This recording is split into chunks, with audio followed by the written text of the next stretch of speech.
The studio here in Stillwater, Wild Horse Recording.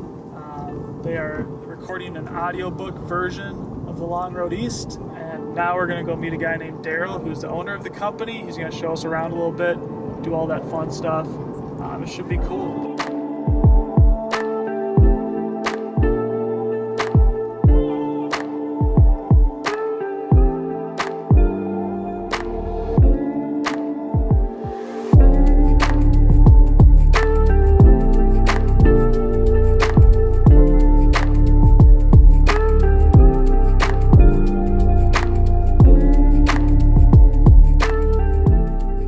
Well, Daryl, my first question, it's always a doozy, but where'd you grow up? I was born in Orange, California, and my parents moved me up here, my whole family up here when I was 2.5.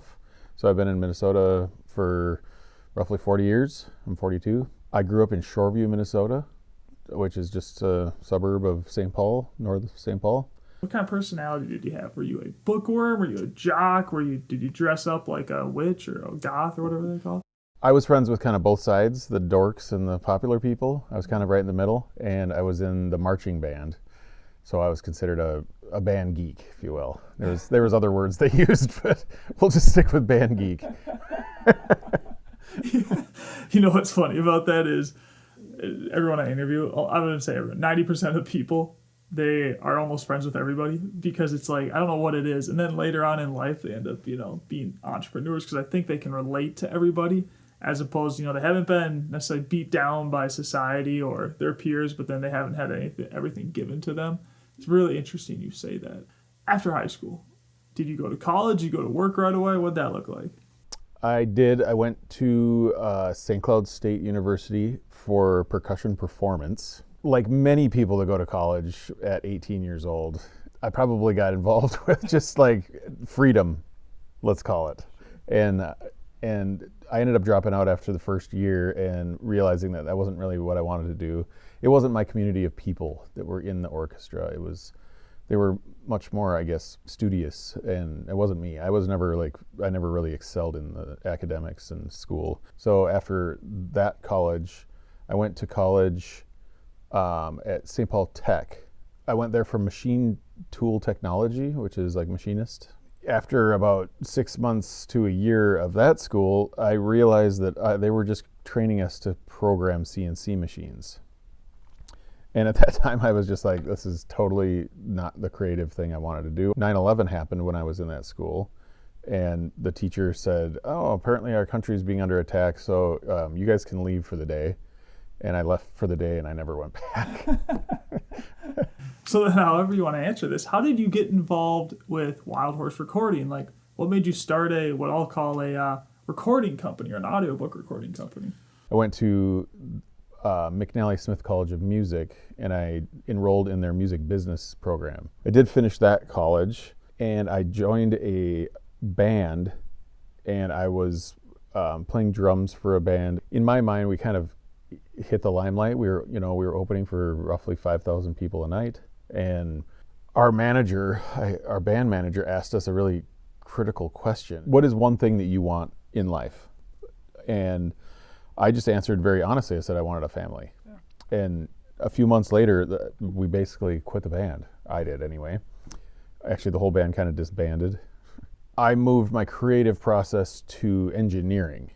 I knew that I had the skill because every time I'd be in a studio when we would be recording, I would always be standing behind the engineer thinking, does he not hear what's going on here? Like, why can't I hear the kick drum on the drum set or something like that? The responses that were like, just let me do my job. And I was thinking, well, you're not doing your job properly. So I ended up getting a computer and the software that I wanted to use, which was at the time was Pro Tools.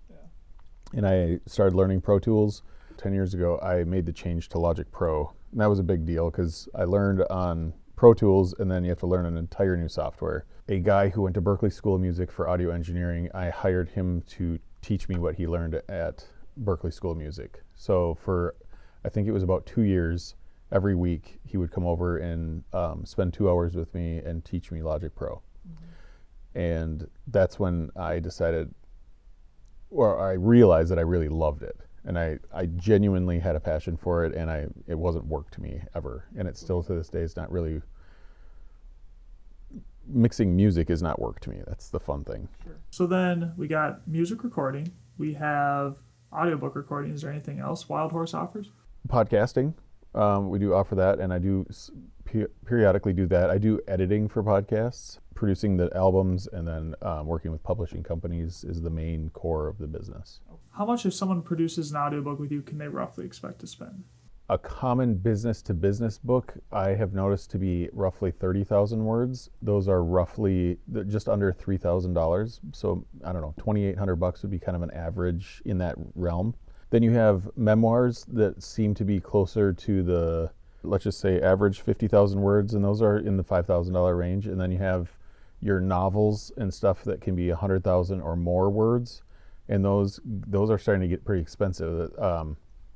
You can see it kind of just goes up. You just take the words per minute and do the calculation. You can find out exactly, basically, how long the audiobook will be. With publishing houses specifically, why should they hire you? What value can you bring to them? One thing that I've noticed that people are drawn to is the fact that I'm passionate about the work, and I really truly take care of my customers. I'm fair with them, and they notice that. Really pride myself on not letting people down. I hold it pretty close to my heart. So if I do let somebody down, I feel really bad about it, and I try not to ever do it again. I try to just provide exactly what they're paying for. Otherwise, I don't deserve to have a business if that's the case. How would you like to see the business progress in the next 2 to 3 years? I've been recently thinking about this. I'm excited to just see how life transpires.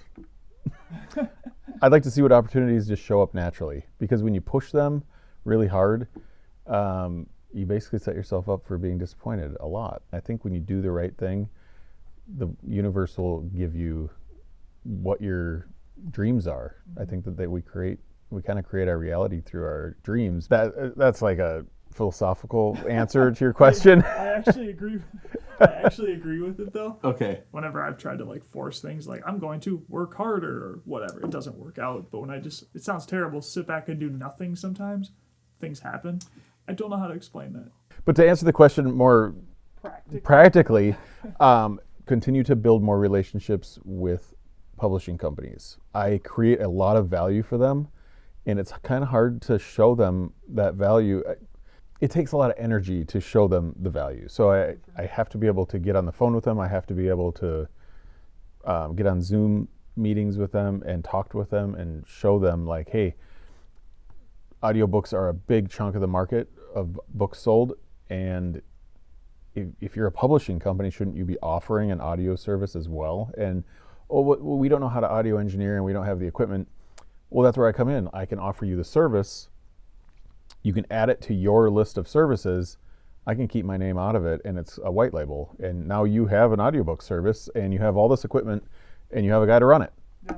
But they don't know, in that sales mode, they don't necessarily know who I am and exactly how I'm going to operate. So you got to get that first job and show them like, hey, I can create professional, awesome audiobooks. Those relationships are slow burns. I have to create them. Yeah. And if I'm always doing post-production work, which I am doing right now, it's hard to continue to really nourish and foster that idea.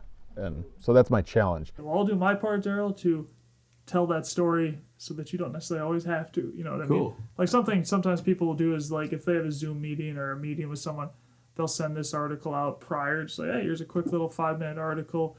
Tells like what I do, what makes me unique, etc. Kind of as like a warm introduction. Like I do that with roofing sales. Is I'll just send out a article that's entitled "How much does a roof cost?" And of course I'll tell them like approximately how much they could expect to spend on a roof. But more so it's like, well, what makes us unique than any other roofing company out there? It's just kind of a way to distinguish yourself. And so don't know if that would apply per se to what you do, but kind of something to think about. Yeah.